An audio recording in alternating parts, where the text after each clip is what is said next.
الصلاة والسلام والتحية والإكرام على أفضل المخلوقات العبد المؤيد والرسول المسدد المصطفى المجد المحمود الأحمد أعني أبا القاسم محمد.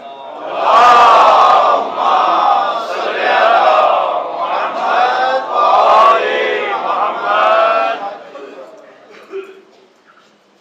وعلى روحه ونفسه وصحبه ووصيه سيد الأتقياء والأسفياء مولى المعالي إمام المتقين علي بن أبي طالب. اللهم صل على محمد وآل محمد وعلى أوصيائه لا سيما بقية الله في الأرضين روحي وأرواح العالمين لتراب مقدمه الفداء واللعنة الدائمة على أعدائهم أجمعين من الآن إلى قيام الدين. أما بعد فقد قال سيد الساجدين وزين العابدين عليه الصلاة والسلام: أيها الناس أعطينا ستا وفضلنا بسبع: أعطينا العلم والحلم والسماحة والفصاحة والشجاعة والمحبة في قلوب المؤمنين، وفضلنا بأن منا النبي المختار محمد، ومنا الصديق، ومنا الطيار، ومنا أسد الله وأسد رسوله، ومنا سبط هذه الأمة، ومنا مهدي هذه الأمة. صلوات.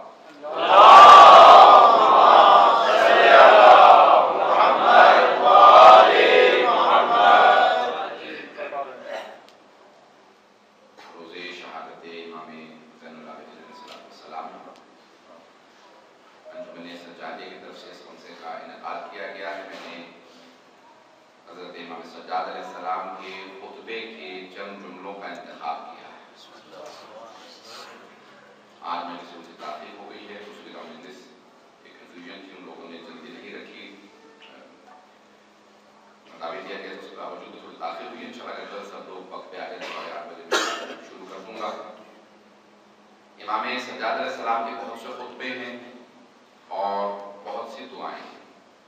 آپ کی دعاؤں کے مجموعے کا نام صحیفہ سجادیہ ہے، اور جو خطبے آپ نے القاء فرمائے ہیں وہ اکثر کوفہ و شام کے بازاروں میں درباروں میں.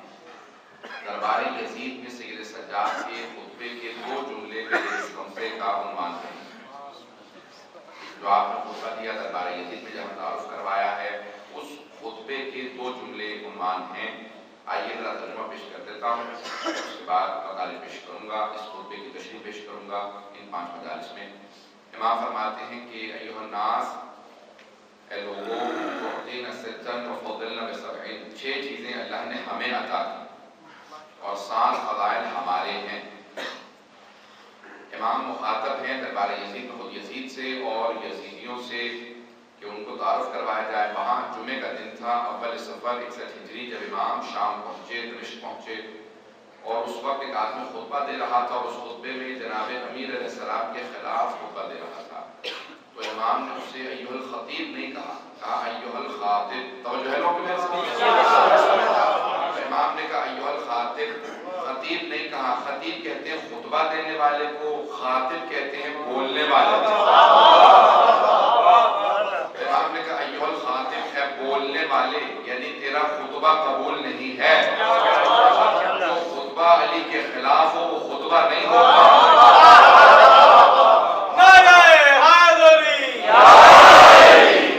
جو خطبہ جناب امیر علیہ السلام کے خلاف ہو وہ خطبہ نہیں ہوتا. اس لیے امام نے کہا ایھا الخاطب اشتریت رضا المخلوق بسخط الخالق، تو نے اللہ کو ناراض کیا ہے یزید کو راضی کرنے کے لیے. اور پیارے انداز سے امام نے خطبے کو شروع کیا. کہا تو نے اللہ کو ناراض کیا، خالق کو ناراض کیا مخلوق کو راضی کرنے کے لیے. سودا تو دوسری طرف کا ہونا چاہیے تھا. مخلوق بے شک ناراض ہو جاتی، خالق راضی رہتا. یہ نیا سلسلہ نہیں ہے، پہلے بھی ایسا ہوتا رہا. جسے دنیا والے بناتے ہیں وہ دنیا کو راضی کرنے کی کوشش کرتا ہے، جسے خدا بناتا ہے وہ خدا کو راضی کرتا ہے. بات ہو رہی ہے. آپ کے پاس میرا پہلا اتفاق حق ہے بندی میں پڑھنے کا. آپ میرے مزاج سے آشنا نہیں ہے, میں آپ حضرات کے سامنے اپنے اندازی سے پیش کروں گا مطالب کو, تھوڑی سی کوشش کیجیے گا, ساتھ ساتھ چلتے رہیں گے, مطالب واضح ہوتے رہیں گے. تو مولانا فرماتے ہیں جو خاطب ہے خطبہ دینے والے, اب ماحول آپ کے سامنے پیش کروں گا. امام کے جملات کو ترجمہ کرنے سے پہلے کیسا ماحول تھا.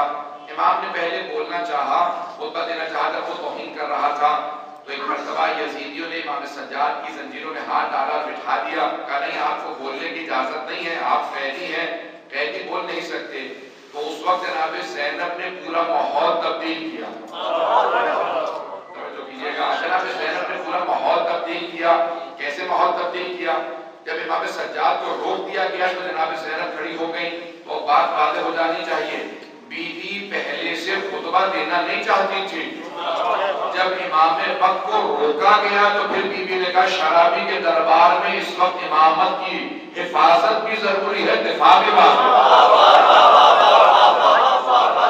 اگر بات واضح ہو رہی اور یہ بیوی نے پیغام کہاں سے لیا؟ اپنی مادر گرامی جناب سیدہ سے. جب امیر المؤمنین کو روک دیا گیا تھا تو اس وقت جناب سیدہ نے خطبہ دے کے بتایا کہ ولایت کے دفاع میں سب سے پہلی مجاہدہ کا نام فاطمہ.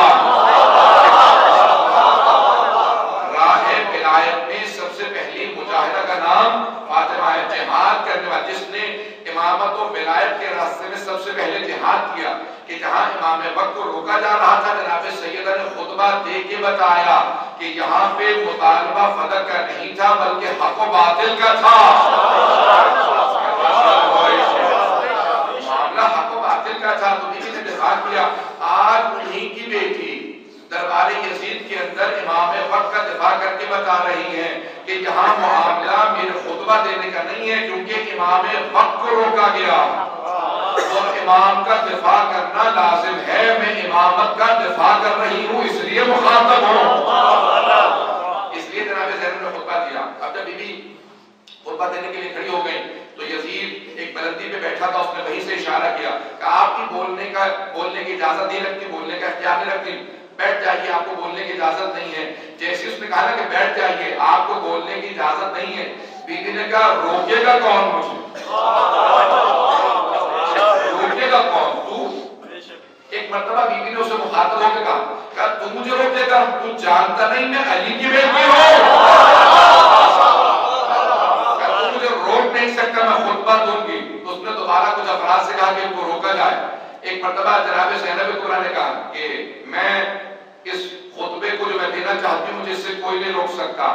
ایک مرتبہ جو 700 کرسی نشین تھے سب نے یزید کو مخاطب ہو کے کہا یزید یہ بوڑھی خاتون بھی ہے, قیدی بھی ہے, ہاتھ بھی بندھے ہیں, یہ کچھ نہیں کر سکتی, بولنے دے. اب سارا ماحول بیوی کے بولنے کی وجہ سے تبدیل ہو گیا تھا.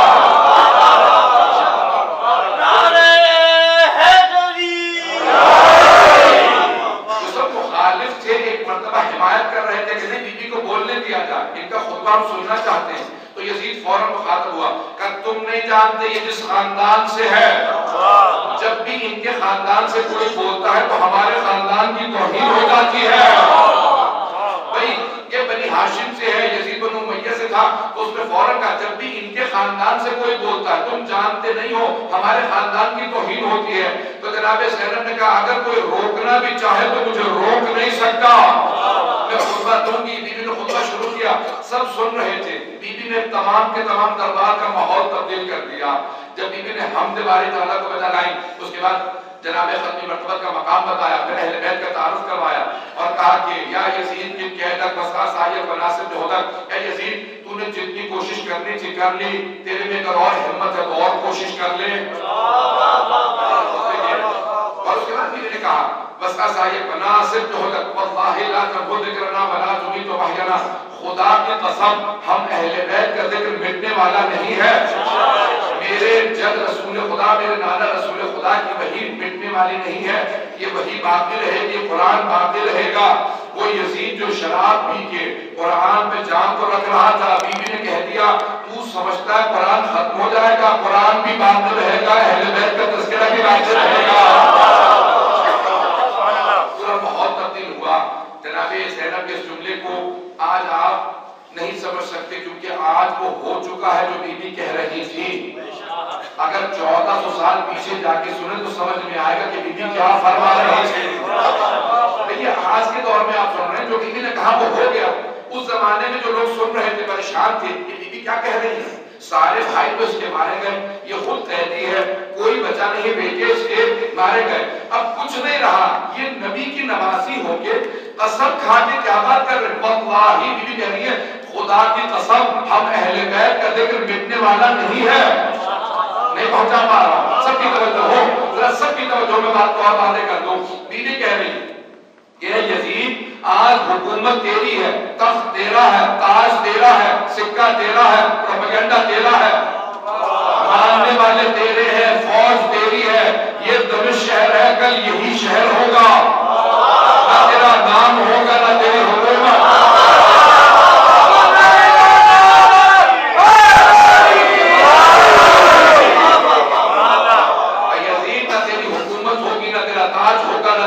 ہوگا یہی شہر ہوگا، تیری قبر کا نشان نہیں ہوگا، میرا روزہ ہوگا۔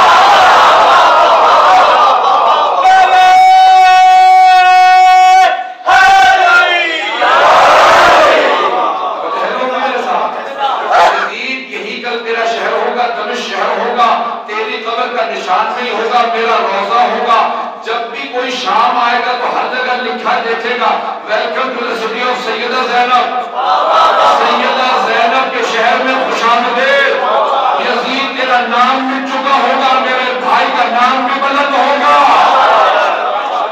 یزید تیرا نام مٹ چکا ہوگا۔ تو جناب زینب اس کو خطبہ دے رہی تھی جب سارے دربار کا ماحول تبدیل ہو گیا، اب سب کے سب رونے لگے۔ جناب زینب نے جملہ کہا، مسائل کچھ پڑھے لیکن اس میں جملہ کہا لوگوں میں باغی کی نہیں نواسہ رسول کی بہن ہوں۔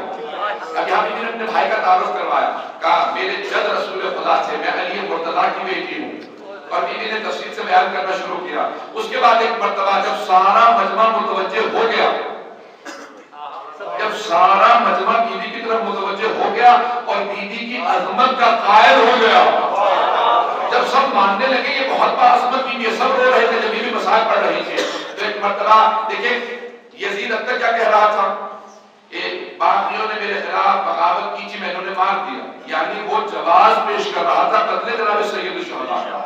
پتہ نہیں بات پہنچ رہی ہے نہیں پہنچ رہی، توجہ ہے لوگ یہ نہیں ہے، وہ جواز پیش کر رہا تھا، یعنی وہ جرم ہی نہیں مان رہا تھا، وہ یہ کہہ رہا تھا نہیں باغی تھے، اب تک وہ جرم نہیں کہہ رہا تھا، وہ کہہ رہا تھا نہیں یہ واجب القتل تھے، باغی تھے میں نے مار دیا، بغاوت کی تھی میں نے مار دیا۔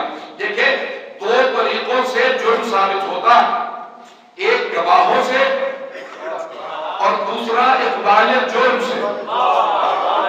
چلو پہنچ گیا، اقبال جرم جسے انگلش میں کہتے ہیں ٹو پلیڈ گلٹی، انسان اپنے جرم کو ماننے لگے، 3 مرتبہ عدالت میں کہے یہ میں نے جرم کیا ہے، جرم کیا ہے، جرم کیا ہے، تو پھر جرم ثابت ہو جاتا ہے، گواہوں کی ضرورت نہیں رہتی۔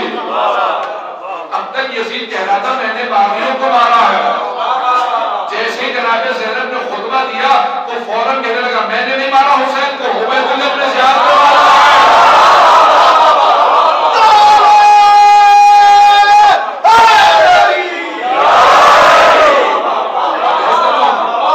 اب یزید نے فوراً کہا میں نے نہیں مارا، عبید اللہ بن زیاد نے مارا حسین کو، عمر سعد نے مارا، یعنی اب وہ خود مان رہا تھا مارنا جرم ہے۔ جیسے ہی اس نے کہا میں نے نہیں مارا، جناب زینب نے فوراً بھائی کے سر کو دیکھا مخاطب ہونے کا، کہا بھیا گواہ رہنا میں نے آپ کے قاتل سے اسی کے دربار میں آپ کے بھائی کے قاتل، اے میرے بھائیا آپ گواہ رہنا میں نے آپ کے قاتل سے اسی کے دربار میں اقبال جرم کروا لیا، وہ مان رہا ہے، حسین کا ماننا جرم ہے۔ جب انہوں نے اقبال جرم کروایا تو فوراً مخاطب ہوئی امام سجاد سے جو بیٹھے ہوئے تھے، کہا قم یا سیدی و مولائی، جناب مخاطب ہوئی امام سجاد سے جنہیں خطبے سے روک دیا گیا تھا، یزید نے خطبہ نہیں دینے دیا تھا، کہ نہیں آپ کہہ دیا بیٹھ جائیے، اور جناب زینب نے جب پورا ماحول تبدیل کر لیا، جب سب کے سب کہہ رہے تھے قیدی ہے نہیں بولنا چاہیے، جناب زینب کے سب نے خطبے کو سننے کے بعد کہا کہ نہیں ہم اس بیوی کی عظمت کے قائل ہیں، تو بیوی نے فوراً کہا اگر میری عظمت کے قائل ہو، مجھے مانتے ہو کہ میں رسول کی نواسی ہو، باغی کی نہیں حسین کی بہن ہو، تو میرا بھی امام سجاد ہے، یہ میرا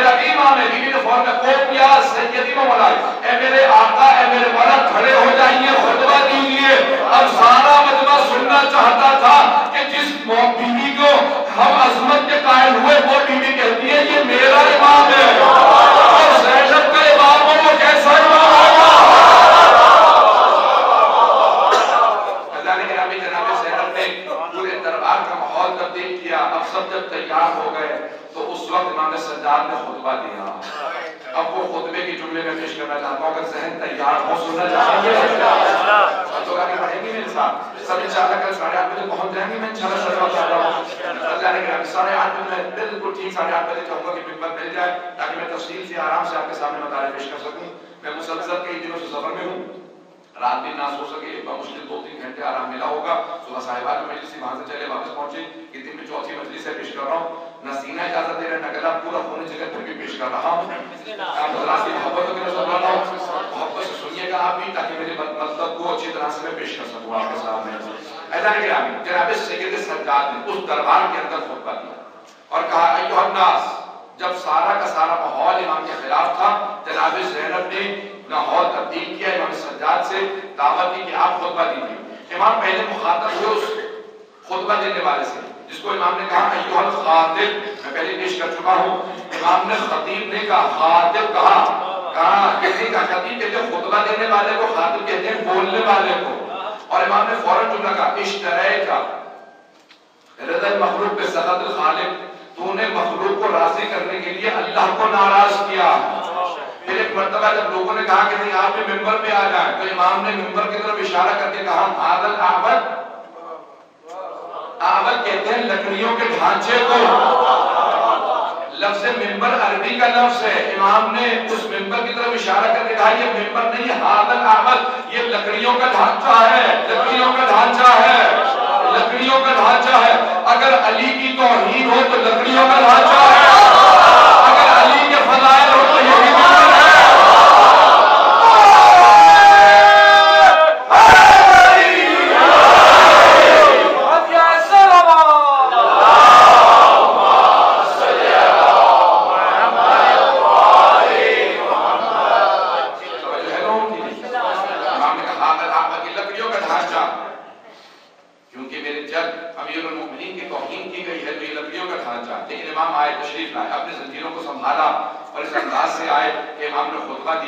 اور اس خطبے کے اندر جب حمد باری تعالی بجا لائے تو سارا دربار کہہ رہا تھا کہ آرام سے سکون سے بیٹھ کے خطبہ دینا بہت آسان ہے، لیکن دشمنوں کے نرغے میں گھرنے کے بعد اس انداز سے خطبہ دینا یہ اسی کا کمال ہے. امام سارے ذہنوں کو تبدیل کر رہے تھے، دعوت دے رہے تھے، اور وہاں پہ امام نے جو خطبے کے الفاظ کے تو 2 جملے میرا موضوع ہیں. امام نے کہا ایھا الناس، اے لوگوں، اعطینا ستن وفضلنا بسبعین، اللہ نے 6 چیزیں ہمیں عطا کی، اللہ نے 6 چیزیں ہمیں عطا کی. اور سے سنیں الفاظ، امام فرماتے ہیں اللہ نے 6 چیزیں ہمیں عطا کی. مخاطب کس سے؟ یزید اور یزیدیوں سے. کہتے ہیں اللہ نے 6 چیزیں ہمیں عطا کی. یزید، اللہ نے 6 چیزیں ہمیں عطا کی ہیں، تجھے عطا نہیں کی ہے.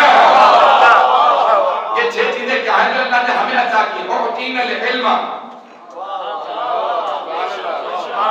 امام فرماتے ہیں 6 چیزیں اللہ نے ہمیں عطا کی. ساتھ ہمارے فرق اعطینا العلم، اللہ نے علم ہمیں عطا کیا. والحلم، حلم، بردباری، تحمل، برداشت. اور الفاظ پیش کرو. مولا فرماتے ہیں حلم اللہ نے ہمیں عطا کیا.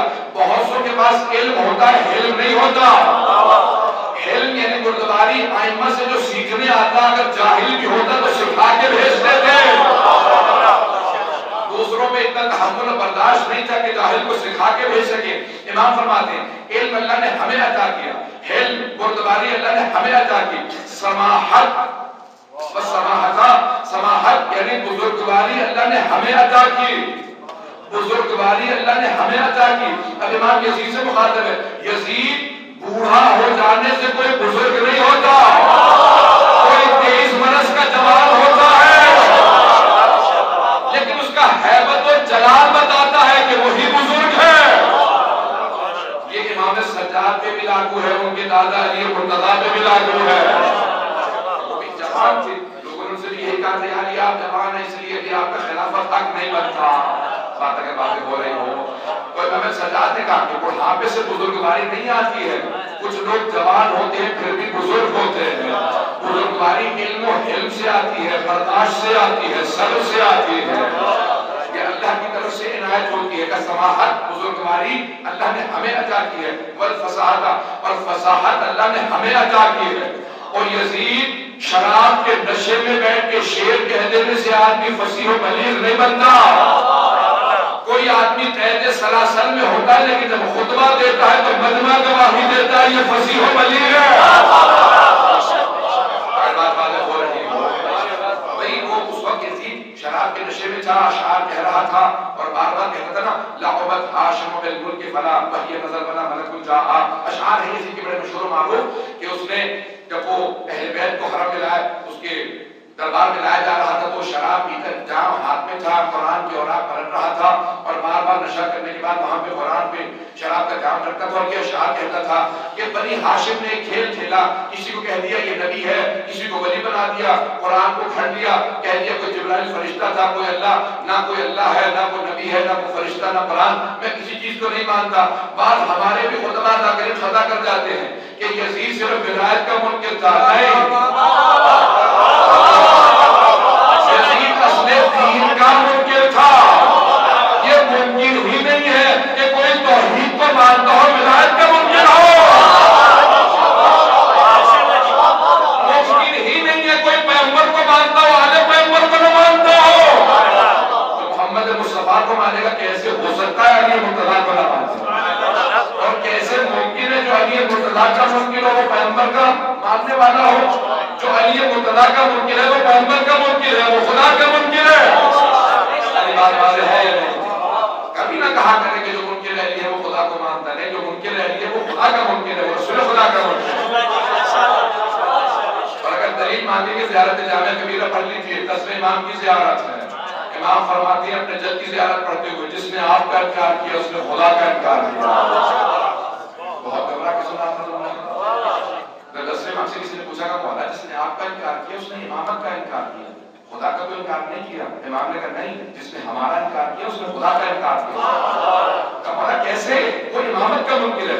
کہا ہم نے نہیں کہا ہمیں مانو، اللہ نے کہا ہمیں مانو. جو حکم خدا کا منکر ہے وہ خدا کا منکر ہے. کے الفاظ میں کبھی یہ مت کہا کرے کہ نہیں وہ صرف اہل بیت کو نہیں مانتا تھا، اللہ کو مانتا تھا، رسول کو مانتا تھا، حق مانتا تھا، اللہ کو نہیں مانتا، کسی کو نہیں مانتا تھا. وہ قرآن کا منکر تھا، اللہ کا منکر، رسول خدا کا منکر تھا، کسی چیز کو نہیں مانتا تھا. اب یہ اشعار کہہ رہا تھا یزید بار بار کہ بنی ہاشم کا ایک کھیل تھا بنو امیہ کو نیچے دکھانے کے لیے. تو امام سجاد نے اس انداز سے کہا کہ اللہ نے فصاحت ہمیں عطا کی ہے، شراب کے نشے میں شعر کہنا اور ہے، اللہ کے دین کا دفاع کرنا اور ہے. امام فصاحت و بلاغت کی موتی پرو رہے تھے، اس انداز سے خطبہ دے رہے تھے. پھر اس کے بعد امام نے فوراً کہا کہ وہ شجاعت، اللہ نے شجاعت ہمیں عطا کی. سننا چاہ رہے ہیں علی؟ امام نے فرمایا وہ شجاعت، اللہ نے شجاعت ہمیں عطا کی. اس سے کہہ رہے ہیں یزید سے کہ یزید اللہ نے شجاعت ہمیں عطا کی ہے. یزید 600 تلواروں کے افراد جو ہاتھوں میں تلواریں لیے کھڑے ہیں تیرے دفاع کے لیے، اپنی بات کو منوانا اور ہے، زنجیروں کے ساتھ کلمہ حق کو بلند کرنا اور ہے. کہ پیغمبر اسلام کی حدیث ہے کہ افضل الجہاد کلمۃ الحق عند اللہ، سب سے بڑا جہاد یہ ہے کہ ظالم و جابر کے سامنے کلمہ حق کو بلند کیا جائے. ظالم و جابر کے سامنے کلمہ حق کو بلند کیا جائے. یزید سے بڑا ظالم کوئی نہیں، سجاد سے بڑا مجاہد کوئی نہیں. امام سجاد نے کہا کہ یزید دشمنوں کے لردے کے اندر کھڑے ہو کے خطبہ دینا یہ شجاعت ہے. اعزانی گرامی، پھر اس کے فوراً بعد کا بل محبت فی قلوب المؤمنین، مومنوں کے دلوں میں محبت اللہ نے ہمیں عطا کی. اور یزید جسموں پہ راج کرنا اور ہے، دلوں پہ حکومت کرنا اور. آج بھی اس زمانے میں بھی حکومت اہل بیت علیہ السلام کے دلوں پہ تھی، مومنوں کے دلوں پہ. اگر بات پہنچاتا ہے مومنوں کے دلوں پہ حکومت صرف اہل بیت علیہ السلام کی. توجہ ہے نا؟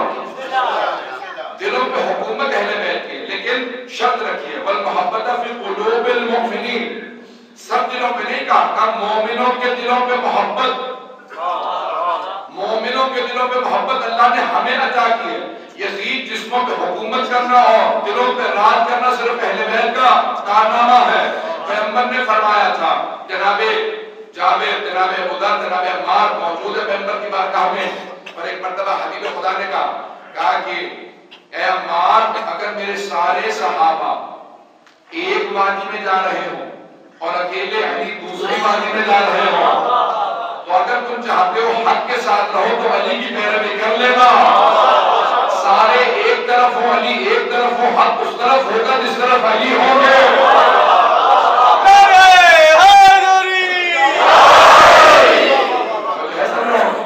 حق ہمیشہ علی کے ساتھ ہے.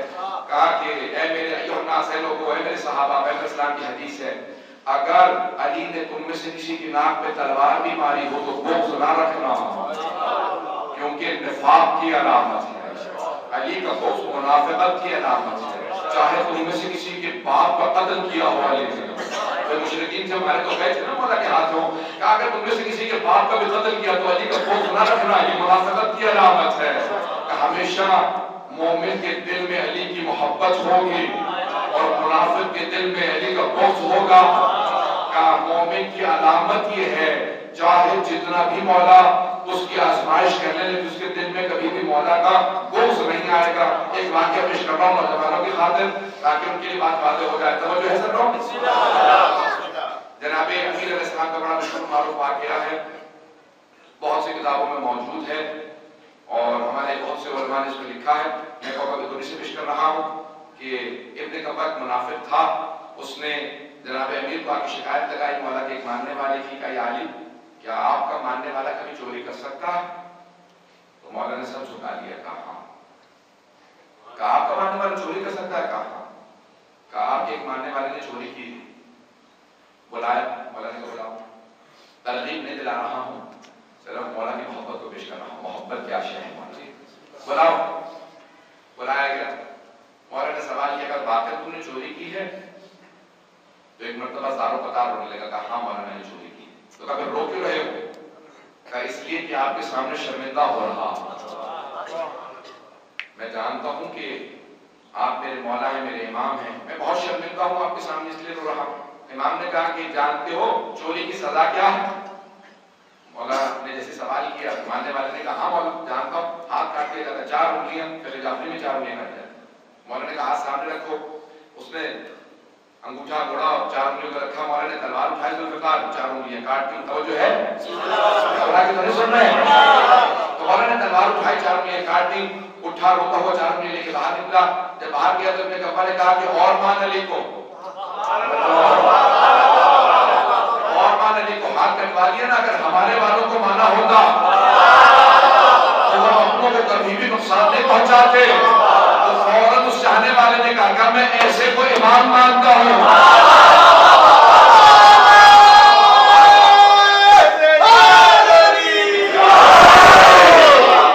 میں ایسے کو امام مانتا ہوں جس کی عدالت دوست و دشمن میں فرق نہیں کرتی ہے. یہ عدالت علوی کا قائل ہو. جیسے ہی وہ رو رہا تھا قصیدہ کہہ رہا تھا ابن کفا فوراً واپس آیا تاکہ جناب امیر علیہ السلام کو بھی حیثیت چھوٹ کیونکہ مولا کو محبت بہت ہے اپنے چاہنے والوں سے. اگر بات پہنچ رہی ہو تو کہا کہ یعنی آپ نے اس کا ہاتھ کاٹ دیا اور وہ باہر سڑک پہ آپ کی شان میں قصیدہ کہہ رہا ہے. مولا نے کہا تجھے واپس بلاؤ. جیسے واپس آئے گا کیا بات ہے آپ کیوں رو رہے ہو؟ کہا مولا اب میں آپ کے فضائل کے اوپر خوش ہو کے رو رہا ہوں. میرا مولا ایسا ہے جو عدالت کی رعایت کرتا ہے. مولا نے کہا انگلیاں کہاں ہیں؟ ہاتھ میں دکھائیں. مولا نے کہا انگلیوں کے ساتھ دوبارہ ہاتھ کو رکھ. اس نے ہاتھ رکھا انگلیوں کے سامنے. میرے مولا نے ہاتھ پہ ہاتھ رکھا انگلیاں جڑ چکی تھی.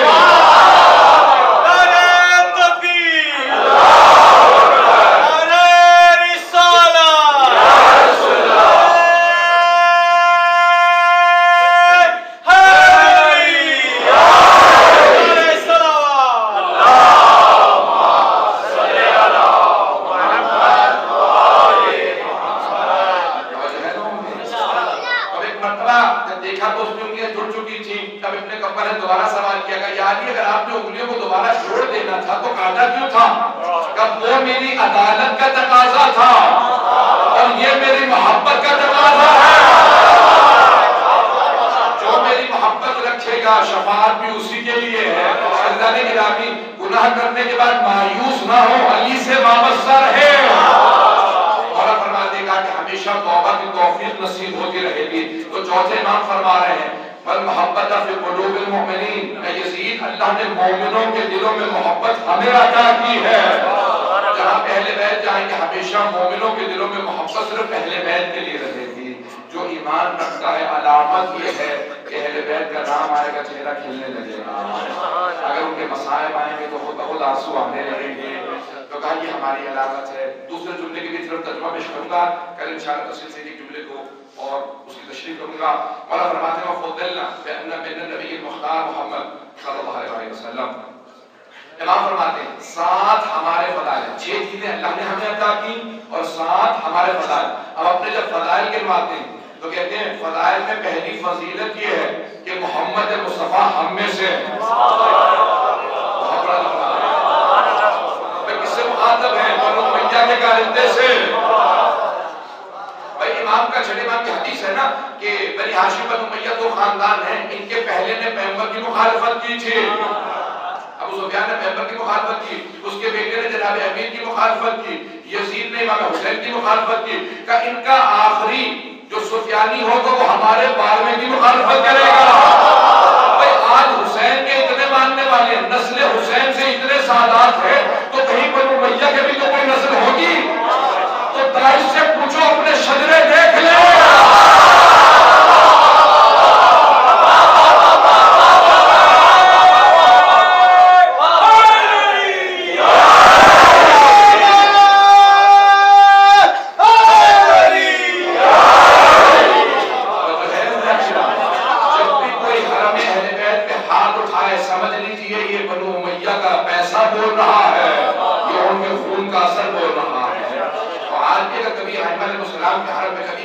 آپ کو توہین نظر آئے سمجھ لیجئے جو ہاتھ پڑھ رہے ہیں وہ بنو امیہ کی وجہ سے آگے آ رہے ہیں۔ عزیزانی گرامی، مولا نے فرمایا کہ ہمارے فضائل میں فضیلت یہ ہے کہ نبی محمد نبی مختار ہم میں سے ہیں، نبی مختار ہم میں سے۔ سنیں گے آگے مجھے وقت دینا چاہ رہا ہوں تو انشاءاللہ سب آج وعدہ کر کے جائیں گے کہ سب 8:30 بجے پہنچے تاکہ انشاءاللہ وقت نہیں سکوں گا۔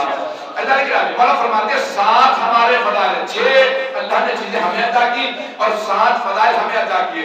فضائل میں پہلی فضیلت یہ ہے مولا فرماتے ہیں کہ نبی ہم میں سے ہے، من النبی المختار من الصدیق، صدیق ہم میں سے ہے۔ گھبرا کے سنا بہت گھبرا کے سنا ہے، صدیق ہم میں سے ہے۔ مجھے دوسری تیسری مجلس میں پیش کروں گا صدیق کون ہے؟ ہم میں سے ہے، صدیق ہم میں سے ہے، منت تیار جعفر تیار ہم میں سے ہے، ومنہ اسد اللہ و اسد رسول اللہ اور اللہ کے رسول کا شیر ہم میں سے ہے۔ یہ حضرت حمزہ کی طرف اشارہ،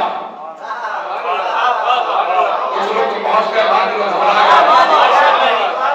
اللہ کا شیر ایک نہیں ہے، اللہ کے شیر کئی ہیں۔ حمزہ اللہ کا شیر، جعفر تیار اللہ کا شیر، علی اللہ کے شیر، عباس اللہ کے شیر، اللہ کے شیر بہت ہے لیکن صرف ایک اسد اللہ الغالب ہے، علی ابن ابی طالب ہے۔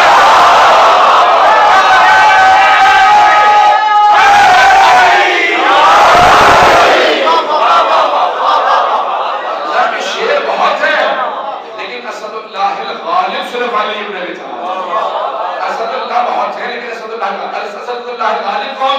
جو سارے اللہ کے شیروں پہ غالب وہ صرف علی ابن ابی طالب۔ اب وقت نہیں تفصیل کا، تو امام نے فرمایا کہ اللہ اور اللہ کے رسول کا شیر حمزہ ہم میں سے ہے۔ یہ اب تک 4 ہوئے ہیں۔ امام فرماتے ہیں 7 ہمارے فضائل، پھر فرماتے ہیں وَمِنَّا سِبْتَ حَاضِرٌ اس امت کے سبتین حسن و حسین ہم میں سے ہیں۔ یہ 6 ہو گئے، کہا وَمِنَّا اور ہم میں سے ہے مہدی و حاضر الامہ، اس امت کا مہدی ہدایت دینے والا ہم میں سے ہے۔ بھئی توجہ کیجئے گا، بڑے بڑے خاندانوں نے کوشش کی کہ اپنے خاندان کے کسی فرد کا نام مہدی رکھے،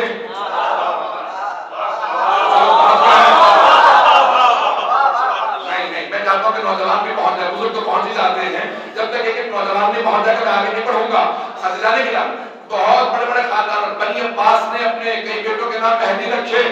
آئمہ کہتے ہیں کہ جب بھی اس کا نام لو تو کہو مہدی عباسی، صرف مہدی نہ کہنا۔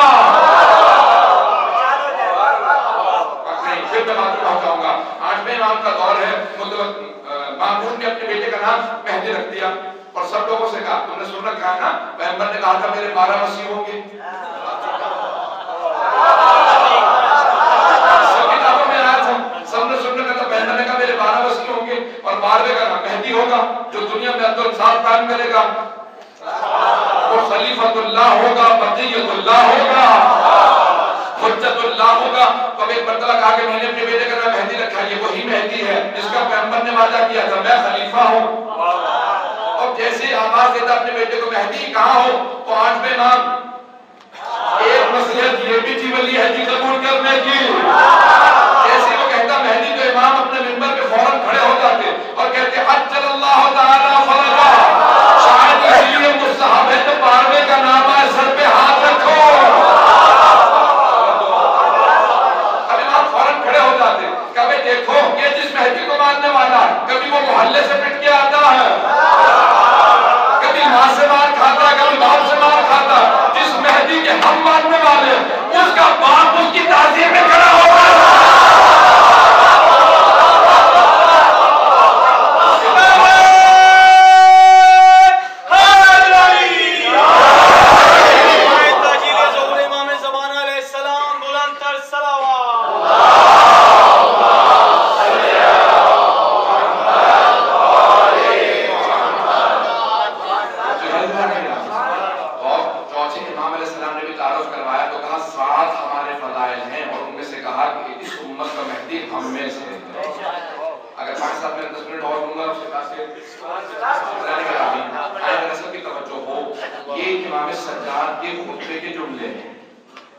جو آپ نے دربار یزید میں خطبہ دیا اس میں صرف 2 جملوں کو پیش کیا ہے۔ ذرا نہج البلاغہ میں ایک خط ہے جناب امیر کا، خط نمبر 34، ذرا اگر گھر جا کے دیکھیں نہج البلاغہ کا تو یزید کے باپ نے جو کردار میں یزید کا بھی باپ تھا،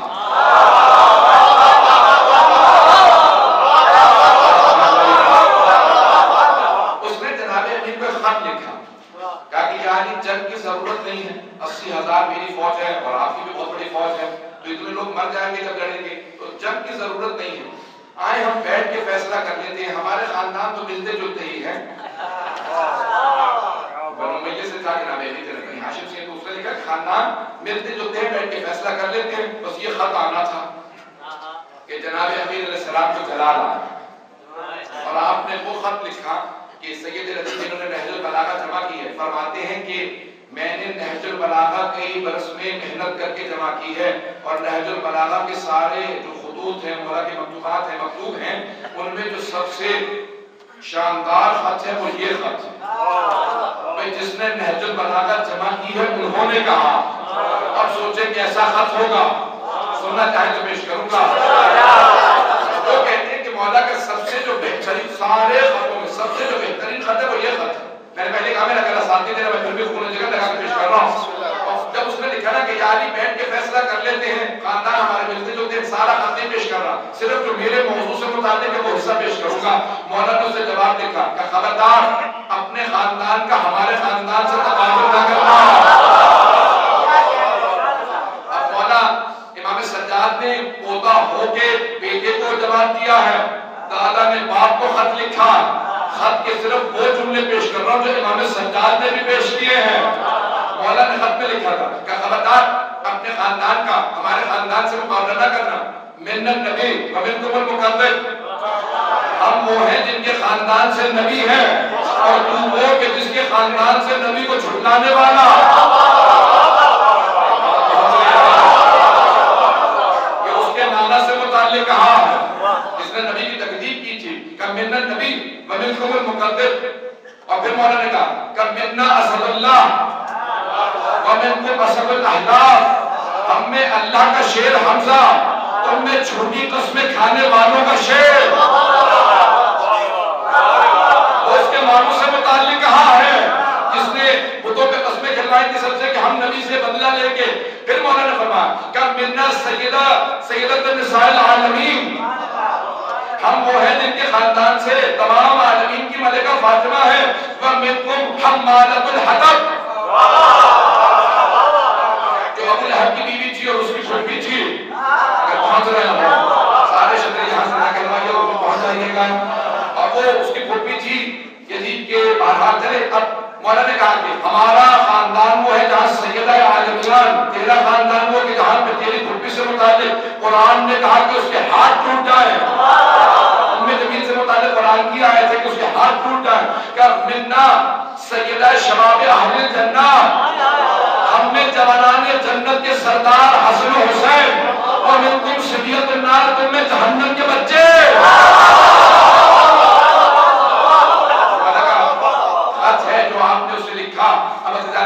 مولا نے جو خط لکھا تھا اسی انداز سے امام سجاد نے اس کے بیٹے کو جواب دیا. ایک جملہ پیش کرنے کے بعد میں آج مکمل کر دوں گا. مولا نے اس کو لکھا، کہا کہ اور آج تو کہتا ہے کہ خاندان ملتے ہیں اور لوگوں کو مرنا نہیں چاہیے، تو ایک تلوار تو لے